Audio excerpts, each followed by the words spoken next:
No nii, jätkame raamatu lugemist. Täna, nagu näete, olen ma ookeani kaldal ja kui nüüd need 90 päeva, raamatuta teile ei näitagi, 90 päeva sama hästi ära teha, nagu teha võiks, siis miks mitte ühel hetkel ollagi ookeani kaldal. Aga jätkame ja peatükk 8 on see, kuhu me oleme jõudnud. Peatükk 8, süsteem. Keegi on öelnud, et minu elu muutus sellest hetkest, kui ma otsustasin, et asun tegutsema.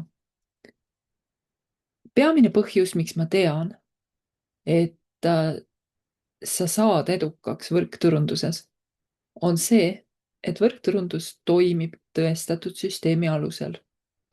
Sinu ülesanne on selgeks õppida see süsteem ja kui sa oled selle enda jaoks selgeks saanud ja seda rakendad, siis on sul alati võimalik teha raha, kasutades seda süsteemi. Ükskord ammu olid kaks venda, kes lahkusid kodunt selleks, et varandust teenida. Ütleme, et nad olid Peeter ja Paul. Mõne aja pärast jõudsid nad külla, kus nad palgati vett hankima. Tasu oli määratud nõnda, et 5 Ameerika dollarit 10-liitrise ämbri eest, veeämbri eest siis. Ja lähim allikas oli 2 miili külast eemal. Suurem vend Peeter haaras ülesandest rõõmuga kinni ja tormas 2 tühja ämbriga allika poole.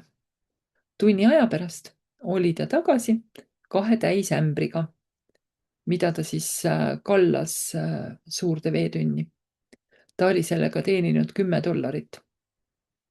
Ja ta rõõmustas väga selle 10 dollari üle ja jooksis uuesti uue vee järele. Päeva lõpuks oli ta jooksnud edasi-tagasi 10 korda ja teeninud kokku 100 dollarit. Aga noorem vend, Paul, oli kuhugi kadunud. Keegi nagu ei näinud, kus ta oli. Nädalad läksid mööda ja Peetril oli hommikust õhtuni väga palju tegemist. Ta jooksis edasi-tagasi mööda sama teed, samade ämbritega ja teenis iga päev 100 dollarit. Ja igaks õhtuks oli ta surmväsinud, kukkus voodisse, magas, hommikul ärkas ja alustas uuesti tööpäeva. 90 päeva pärast ilmus ühtäkki uuesti välja noorem vend Paul. Ja vanem vend siis küsis, et no kus sa oled olnud? Meid palgati ju vett hankima ja sa oled lihtsalt 3 kuud kadunud. Mina olen iga päev tohutult tööd teinud ja kokku juba 9000 dollarit teeninud. Palju sina oled siis teeninud selle ajaga? Paul vastas, mina ei ole mingit raha veel teeninud, aga selle 90 päevaga ehitasin ma mägedest alla torujuhtme, et allikast siia vett tuua. Ma panin sellesse kõik oma säästud. Aga nüüd on nii, et me saame siin lihtsalt kraani lahti keerata ja teenida nii palju raha, kui me soovime. Ja ta küsis venna käest, kas sa aitaksid mul ehitada veel torusid, et me jõuaksime torudega ka järgmistesse küladesse? Või mis sa arvad, tahad sa jätkata ämbritega vee kandmist? Kui sa käid palgatööl, siis sa vahetad oma aega ja oma tööd raha vastu, nii nagu see kohusetundlik ja tubli vanem vend tegi.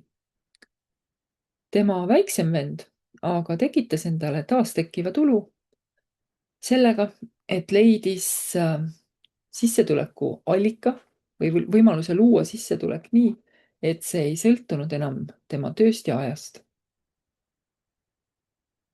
Frantsiisi süsteem. 1970. aastate alguses tekkis frantsiisi süsteem majanduses. See oli täiesti revolutsiooniline viis, kuidas äri ajada. Selle asemel, et sa hakkaksid omaenda äri algusest peale looma ja turul võitlema, võisid sa osta juba valmis oleva äri idee, kontseptsiooni, toimiva mudeli. Seda nimetatakse frantsiisiks. Täielik või ütleme terviklik frantsiisi plaan on siis see, kus sul on ära kirjeldatud kõik süsteemid, alates äri püsti panemisest, tooraine hankimisest, töötajate koolitusest, kuni siis selleni välja, et sul on ette antud erinevad disainid, tootelahendused ja kõik pisiasjad, mida sa vajad. Sa saad oma investeeringu vastu täiusliku süsteemi. Kes iganes selle süsteemi ostab,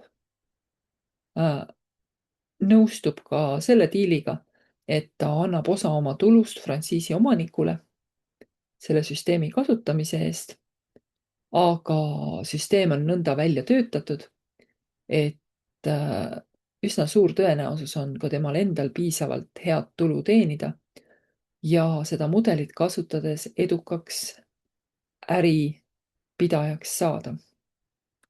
Tänapäeval on nõnda, et 90% või isegi rohkem frantsiisiäridest on edukad. Ja samal ajal me teame, et 90% nendest, kes hakkavad oma traditsioonilist äri ehitama, algusest peale looma, kukuvad läbi. Sest nad testivad, nad katsetavad ja nende idee taga ei ole täielikult välja arendatud, täiuslikku ja tõestatud ärisüsteemi, mida frantsiis pakub. Üheks parimaks ja tuntumaks frantsiisi näiteks ilmselt on McDonaldsi kiirtoidurestoranid. Sa võid külastada ükskõik millist McDonaldsi söögikohta kell 8 õhtul ja sa näed seda, et tavaliselt juhib köögitööd ja teenindust umbes 18 või 20-aastane noor inimene. Tõenäoliselt on see inimene nii noor, et tal ei lubataks oma vanemate autoga iseseisvalt ringi sõita. Aga ometi saab ta olla restorani teeninduse ja toitlustuse juht ja juhtida äri, mille käive on rohkem kui 10 miljonit aastas. Ja põhjus, miks see nii on see, et McDonaldsil on süsteem, mille igaüks saab selgeks õppida umbes 3–6 kuuga. Sarnaselt võime mõelda ka sõjalisele väljaõppele ja sõdurite treeningsüsteemile. Poisid, kes on vaevalt 20-aastased, vastutavad selle eest, et kogu meie rahvast ja riiki kaitsta. Nad lendavad sõjalennukitega. Nad käsitlevad väga keerulisi relva ja suhtlussüsteeme. See vastutus on võimalik, selle vastutuse andmine neile on võimalik sellepärast, et nad läbivad väga efektiivse koolitussüsteemi. Selles süsteemis ei ole mingisugust kohta eksimustele. Ei ole ruumi, et midagi valesti saaks minna. Iga protsessi kontrollitakse viimse kui detailini ja see on see, mis kindlustab, et see töötab. Või mõtle näiteks koogiretseptile. Kujuta ette, et sul on retsept, kuidas küpsetada head šokolaadikooki. Selles retseptis on sul antud täpsed kogused, mida sa pead erinevaid koostisosasid kokku segama ja on täpselt antud ka ahjutemperatuur ja aeg, kaua sa pead teda küpsetama. Kas sellise retseptiga suudaks igaüks kooki küpsetada? Loomulikult, kui sa retsepti järgid. Ja see on see mõte, kuhu ma tahan jõuda. Võrkturunduse süsteem.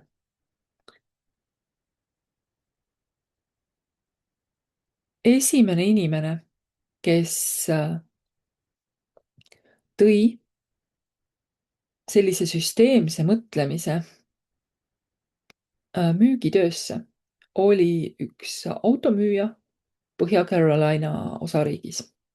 See oli varajastes 1970. aastate alguses, kui Dexter ja tema naine Birdie rajasid kopeeritava süsteemi oma ettevõttes ja sealt edasi ongi juba ajalugu. Nende ettevõtte viimase 5 aasta käive oli mitmed head miljardit dollarit. Ja sinu edu võti kriitilise tähtsusega edu saavutamise juures on see, et sa pead looma ja edasi andma jäljendatavat, kopeeritavat süsteemi.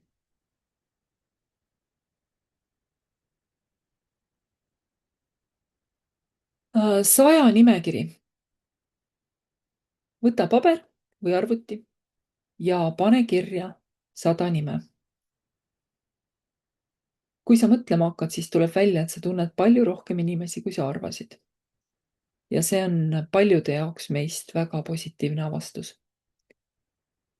Sa näed, kui palju sul on potentsiaali, kui palju sul on inimesi, kellega sa saad äri ajada.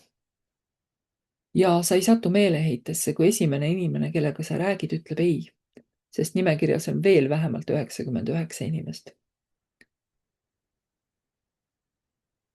Pärast seda, kui sa oled 100 nimekirja endale koostanud, tegelikult on veel palju erinevaid viise, kuidas kontakte leida.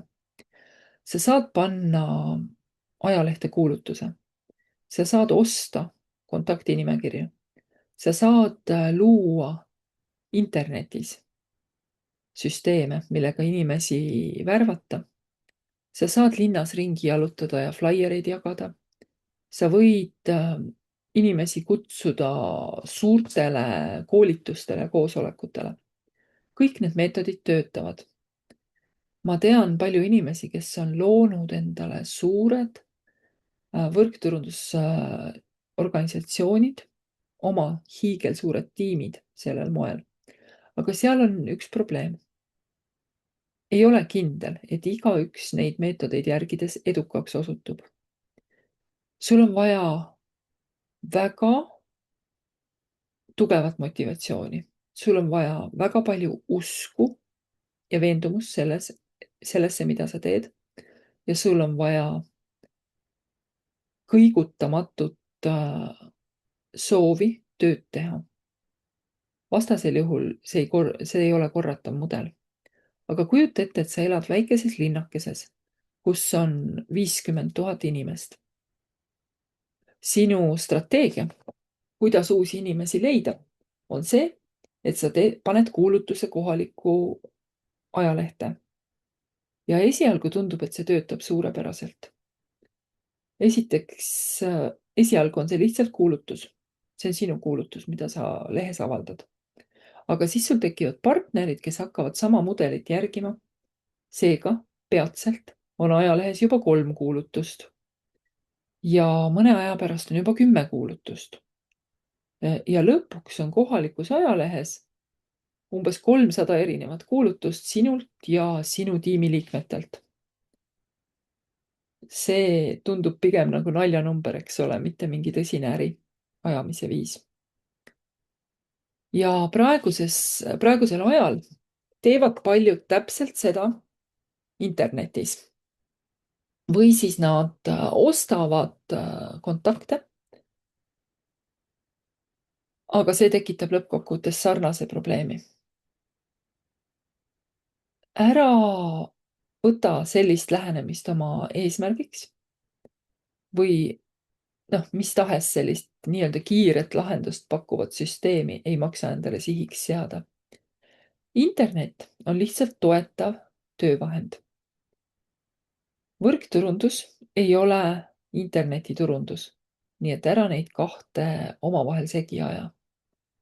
Ma olen proovinud enamust nendest meetoditest ise ka. Lisaks olen nendel teemadel arutlenud sadade edukate võrkturundajatega.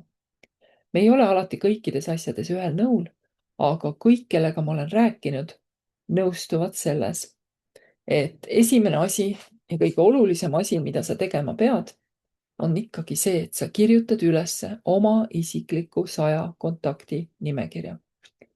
Sinu suurim võimalus leida partnereid ja kliente on just nende inimeste hulgast, keda sa juba tunned. Ja see võrk suhtlemise viis on täiesti tasuta. Sul ei ole vaja maksta reklaamirahasid. Seega ei ole sul ka midagi kaotada. Lihtsalt hakka suhtlema. Ja hakka seda nimekirja looma, kui sa seda juba ei ole teinud. Võib-olla tundub sulle keeruline esialgu 100 nimekirja panna. Või siis on sul äkki tunne, et sa ei tea 100 inimest. Või siis on sul äkki mõni partner tiimis, kes ütleb, et ta ei oska 100 nimekirja panna. Sellisel juhul võid sa kasutada ühte koogimeetodit, mis aitab inimesi meelde tuletada ja neid leida. Ma pärast panen selle pildi ka meile chati. Et siin on selline, nojah, ta ei näita teile raamatut, et selline koogike, mis on sektoriteks lõigatud ja siis sektoritel on pealkirjad, et töö, sõbrad, pere, kolleegid ja tuttavad, kool ja nii edasi. Et erinevad eluvaldkonnad, eluetapid, kus sa oled olnud, läbi käinud, et sealt siis neid tuttavaid nimesid leida. Kui sa oled 100 nime kirja pannud, siis vali välja 20 kõige olulisemat. Võta ja märgi ära 20 nime ehk siis 20 inimest, kes oleks sinu jaoks nii-öelda kõige ägedamad, kõige eelistatumad inimesed, kellega sa tahaksid suhelda ja koos tööd teha. Ja mõtle, kes on see, kellele sa kõige esimesena tahaksid pakkuda seda võimalust, mida sa pakkuda tahad. Alusta alati nendest inimestest, kellega sa ise kõige rohkem koostööd teha tahad. Võrkturundus on äri, mis toetub meie suhetele. Ja need suhted on edu määrava tähtsusega. Seega on oluline mõelda iga inimese puhul, keda sa kaalud oma partnerina. Kas ta on positiivne? Kas ta on tõsiseltvõetav? Kas ta on näljane? Ehk siis, kas temas on see vajadus, mis teda tegutsema suunab? Hiirte koosolek. Ükskord kutsusid hiired kokku koosoleku ja otsustasid, et neil tuleb lahti saada oma ühisest vaenlasest, kelleks on kass. Nad soovisid leida mingisuguse viisi, kuidas teada saada, kui kass läheneb, nii et neil oleks aega põgeneda. Arusaadav, et midagi tuli ette võtta, sest nad elasid pidevas hirmus, et kass neid tabab, küünistab. Nad olid nii hirmunud, et nad peaaegu ei julgenud oma urgudest väljagi tulla. Arutati väga erinevaid plaane, aga ühtegi plaani ei peetud piisavalt heaks. Lõpuks tõusis püsti üks väga noor hiireke ja ütles: mul on üks plaan, mis on väga lihtne, aga ma tean, et see on edukas. Meil tuleb lihtsalt kassile kelluke kaela panna. Ja kui me kuuleme kella helisemas, siis me teame, et meie vaenlane läheneb. Kõik vanad hiired olid väga üllatunud, et nad ei olnud ise tulnud või varem mõelnud sellise lihtsa, geniaalse plaani peale. Ja kõik rõõmustasid. Aga siis tõusis üks vana hiir püsti ja ütles: ma olen nõus, et noore hiire plaan on väga hea, aga las ma küsin ühe küsimuse. Kes läheb kassile kellukest kaela panema? See ei ole üldse keeruline, ütles noor hiir. Me võime kokku kutsuda komitee, eraldi koosoleku, et seda teemat arutada. Ja nii tehtigi. ja see koosolek arutab seda küsimust siiamaani. Miks ma seda lugu räägin, on see, et paljud võrkturundajad on nagu need hiired, kes kardavad kassile kella kaela riputada. Kes läheb ja võtab ühendust uute inimestega? Kes läheb ja värbab? Kes teeb pakkumise? Nad veedavad tohutu aja, et mõelda, valmistuda, erinevaid strateegiaid arutada, läbi mõelda ja jälle ette valmistada ja siis ümber mõelda. See on nagu sa peaksid hiirte koosolekut, millest ma just rääkisin. Kui sa tahad edukas olla, tuleb lõpetada mõtlemine ja rääkimine ja hakata tegutsema. Helista ja lepi kokku kohtumised.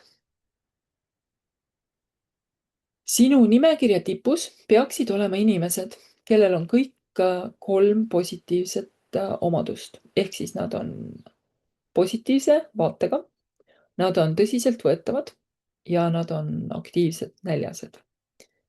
Kui me helistame positiivsele inimesele, siis ei ole midagi, mis saaks valesti minna. Nad on sinuga sõbralikud ja nad tahavad sinuga kokku saada, sest nad on positiivsed ja toredad. Kui nad on ka tõsiseltvõetavad inimesed, siis nad ei hakka sulle ilmaasjata mingisuguseid totakaid ja rumalaid ettekäändeid leidma ja otsima ja leiutama. Ja kui nad on ka innukad ja näljased, siis nad on nõus vaatama, kaaluma, läbi mõtlema, ükskõik mida. On 5 sammu, mis aitavad sul kokku leppida edukat kohtumist. Ja need 5 sammu on järgnevad. Esiteks, selgita välja, millal inimesele sobib sinuga kohtuda. Näiteks nii. Tervist! Kas sul on järgnevate päevade jooksul natuke vaba aega? Ehk siis see küsimus aitab välja selgitada, millal te saate kohtuda. Ja ära määrata, mis kell, kus kohas te kohtute. Näiteks, kas me võime kohtuda seal ja seal, eks ole? Pakud välja selle koha. Seejärel võiksid sa öelda, miks sa kohtuda tahad. Aga sa ei hakka kunagi kohtumist kokku leppides esitlust tegema, vaid sa ütled, mul on midagi tõeliselt põnevat, ägedat, kasuta enda sõnu, eks ole, mida ma sulle näidata tahan, mida ma sinuga arutada tahan. Ehk sa ütled inimesele ära, et see ei ole lihtsalt niisama kohvi joomine, vaid sul on midagi, mida sa tahad temaga jagada.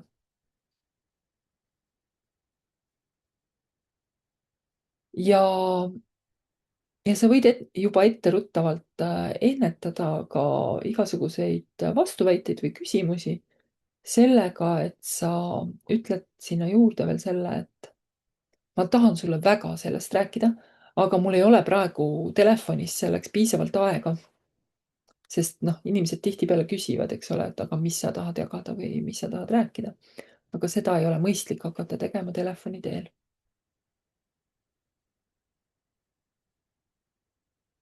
Sest ei ole ka võimalik kõike seletada telefoni teel ja siis see kõne läheb juba ka liiga pikaks.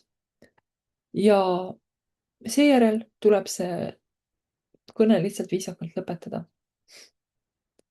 Ma tahan sulle asjast põhjaliku ülevaate anda ja sellepärast on kõige parem, kui me kohtume. Et kas me saame kokku? On ju selline lihtne võimalus. Ehk siis sa tegelikult palud inimese käest võimaluse läheneda asjale nii, nagu kõige parem on. Ja siis sa võid veel üle korrata selle, mis kell, kus kohas, mis päeval kohtutakse ja panna selle kalendrisse kirja. Seda 5-sammulist mudelit kasutades on hea see, et sa alustad sellest, et sa kõigepealt lepid kokku aja ja koha ja kohtumise ja sa teed seda juba enne, kui inimene üldse nagu jõuab mõttega selleni, et ta tahab sulle vastu vaielda või hakkab uurima, et milles asi on ju. Et see tundub võib-olla vastupidise mudelina, aga, või ebatavalise mudelina, aga see töötab hästi. Sest kui sa oled kohtumise juba kokku leppinud, siis sama kõne jooksul on inimesel üsna keeruline hakata seda kohtumist ka tühistama, kui see kõne on selline konkreetne, sõbralik ja lühike. Näiteks siin on see, kuidas mina lepiksin kokku kohtumise Johniga. Mina ütleks nii. Tere, John! Oi, kui tore on sinust jälle kuulda, sinu häält kuulda. Kas sul neljapäeval või reede pärastlõunal oleks natuke aega minu jaoks? John ütleb, jaa, neljapäeval natuke võiks leida. Mis sa tahad teha? Sina ütled, väga äge. Ma kohtuksin sinuga kella 7 või 8 paiku näiteks kohvikus või kui sulle sobib, me võime ka välja minna või sinu juures kokku saada. Mis sulle kõige paremini meeldiks? John ütleb, okei, kell 8 näiteks minu juures. Sina vastad, väga hea, mul on midagi ülipõnevat, mida ma tahan sulle näidata. Ma ei tea ise ka sellest veel väga täpselt, nii et ma võtan ühe sõbra kaasa, kes mul aitab asju seletada. Kas see oleks okei? John vastab, jaa, muidugi. Aga mida sa tahad mulle näidata? Sina ütled, ma räägiks sulle hea meelega pikemalt, aga hetkel ei ole selleks piisavalt aega, et oleks see okei, kui me räägimegi põhjalikult neljapäeval kell 8? John ütleb, jaa, aga anna mulle vähemalt vihje, millest jutt tuleb.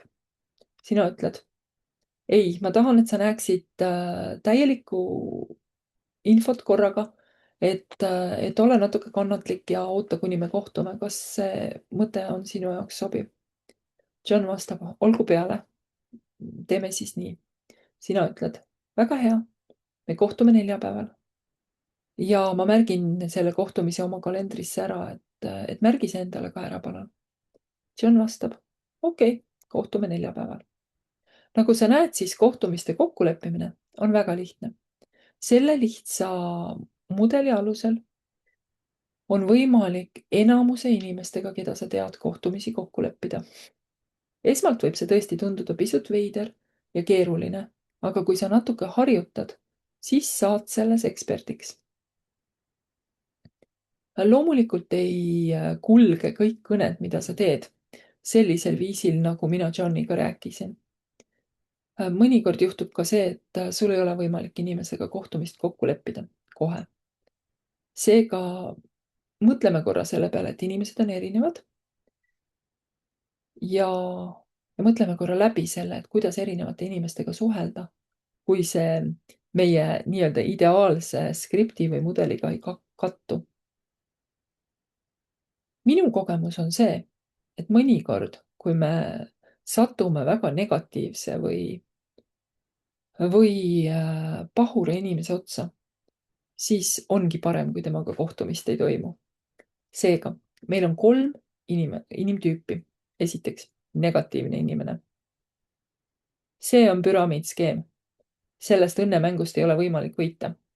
Sa lõpuks lähed kinni ja kaotad kogu oma raha.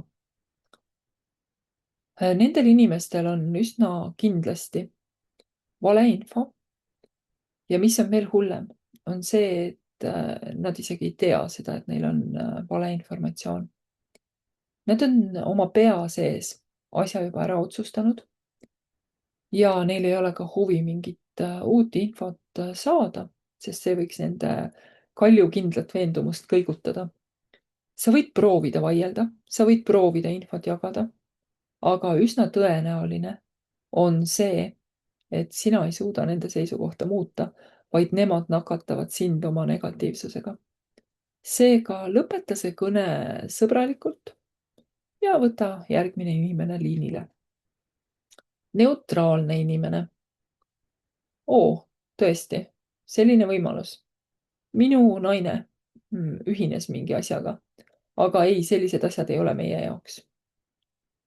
Need inimesed ei saa võrkturunduse mudelist ja võimalusest aru. Neil on liiga vähe infot, et näha seda võimalust ja sellest vaimustusse sattuda. Ära hakka neid survestama esitlusele tulema. Selle asemel võib-olla püüa neile pigem pakkuda tooteid või teenuseid, mida sa müüd, nii et neist saaksid kliendid. Nad võivad saada positiivse meeldiva üllatuse osaliseks ja ilmutada huvi äri vastu hiljem. Ja siis on need positiivsed inimesed, kes säravad ja ütlevad, oo, suurepärane, ma olen oodanud, et keegi mulle helistaks sellise pakkumisega. Okei, see oli nali. Aga positiivne inimene võib tegelikkuses öelda midagi sellist, et jaa, ma tean küll kedagi, kes on mingi asjaga tegelenud ja oma palgatöölt ära tulnud isegi ja ostsid maja Hispaanias. Et tõenäoliselt jaa, selline asi võib töötada küll. Meile väga meeldivad positiivsed inimesed. Need inimesed on võluvad ja erinevad võimalused kutsuvad neid ligi. Neil ongi vaja rohkem infot ja üsna suure tõenäosusega saavad just nendest sinu tuleviku võtmepartnerid. Mida rohkem kõnesid sa teed, seda julgemaks sa muutud ja seda edukamad need kõned on. Minu üldised kõnede võtmise reeglid on sellised. Naerata alati, kui sa telefoniga räägid. Tee oma kõned lühidad. Mitte kunagi ära ole telefoni otsas rohkem kui 3 minutit. Valmista ette. Leia mingid võtmesõnad, mis kõnetaksid just seda inimest, kellele sa helistad. Anna inimestele alati valik. Anna neile valida 2 asja vahel. Ja nad valivad enamasti ühe nendest 2, mida sa välja pakud. Ja alati lõpeta oma laused küsimusega. See tähendab seda, et sina kontrollid vestlust ja nad vastavad sinu küsimustele. See põhjus, miks me midagi telefoni teel ei räägi, on see, et me tahame, et meie tegevus oleks kopeeritav, jäljendatav. Täiesti uus inimene, kes on meie äris olnud vaid tunni või paar, peab olema võimeline juba tegutsema ja kohtumisi kokku leppima.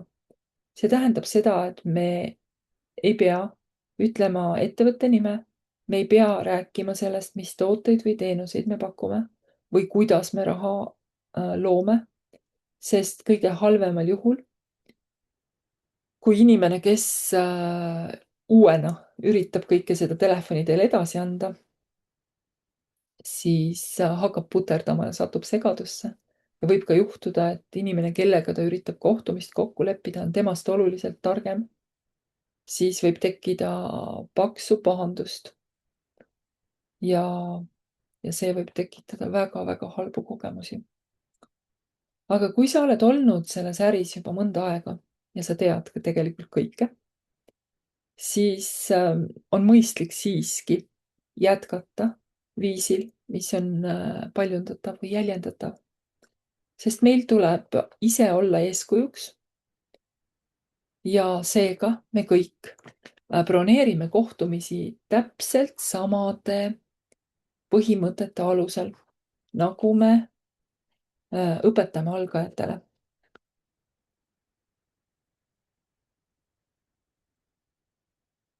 Kuidas kliente toetada? Ühe sõnaga või kliente leida. Alguses on väga tähtis, et uued partnerid õpiksid selgeks õiged võtted, et kuidas me oma äri paljundame, selle mudeli, mille järgi me töötame. Ja sul tuleb aru saada ka sellest, kuidas oma kliente leida.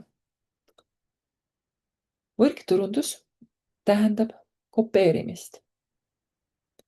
See tähendab seda, et me kõik tegutseme uute klientide leidmise nimel. Kui mitte keegi kliente ei leia, siis ei teki ka mingit sissetulekut.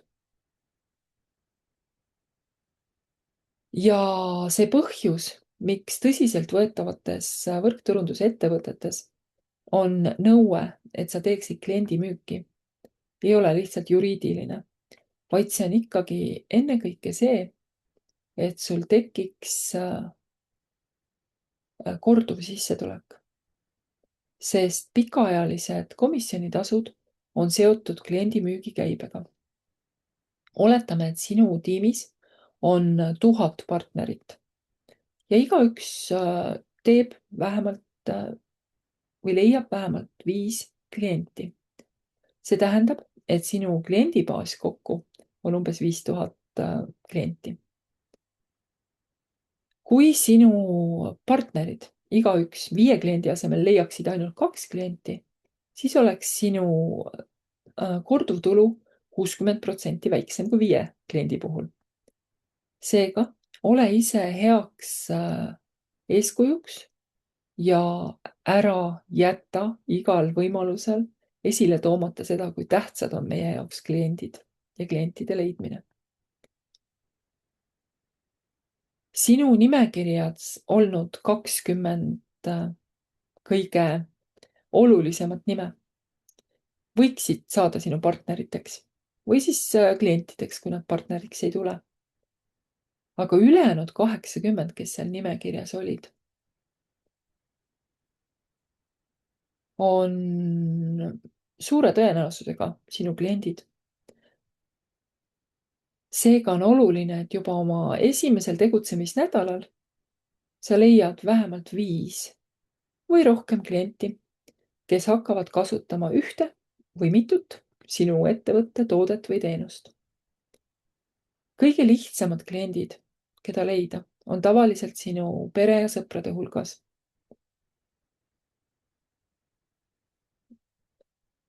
Ja nad võiksidki olla sinu kliendid siiralt, kes ostavad kõiki tooteid ja teenuseid, mida sa pakud, sest nad on ju sinu pere ja sõbrad. Miks nad peaksid ostma midagi sinu konkurentide käest?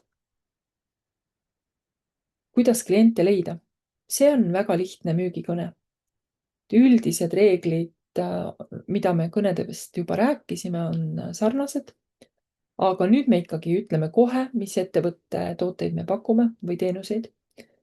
Ja klientide leidmiseks võid sa teha üks-ühele esitlusi, sa võid korraldada kodus toote esitlusi või telefoni teel rääkida või teha online toote tutvustust. Müügiprotsess suures plaanis on sarnane, ehk meil on 5 sammu. Me kõigepealt juhatame teema sisse, loome usaldust ja küsime loa, et me saame oma toodet või teenust tutvustada. Seejärel me paneme inimesed mõtlema, me küsime küsimusi ja püüame selgust saada, kas klient oleks huvitatud meie toodetest. Me loome vajaduse ja põhjusi, anname neile põhjusi, miks osta. Siis me räägime tootest, ehk siis tutvustame toodet ja ettevõtet. Anname faktid, räägime kasust, mida inimene saab ja tekitame temas soovi ja huvi seda toodet kasutada. Siis me teeme talle eripakkumise. Me loome sellise vahetu kohese soovi, et inimene näeb, et ta võidab palju, kui ta kohe ostab. Ja pärast müüki me kordame üle ja kontrollime järgi, et inimene saab aru, millele ta on jah-sõna öelnud ja et ta on sellega rõõmus ja rahul. Meie salvestuse aeg praegu lõpeb, nii et me jätkame selle koha pealt ilmselt järgmises lõigus. Ma vaatan, et kas ma jõuan täna järgmise lõigu lugeda või homme, sest meie eesmärk oli see raamat läbi lugeda enne laupäeva, kui toimub Cincino superlaupäev. Nii et ma loodan, et kõik, kes te täna siin seda videosalvestust kuulate, et tulete ka osalema, et õppida, kasvada, koos edasi liikuda. Et siis ilusat päeva ja järgmise korrani.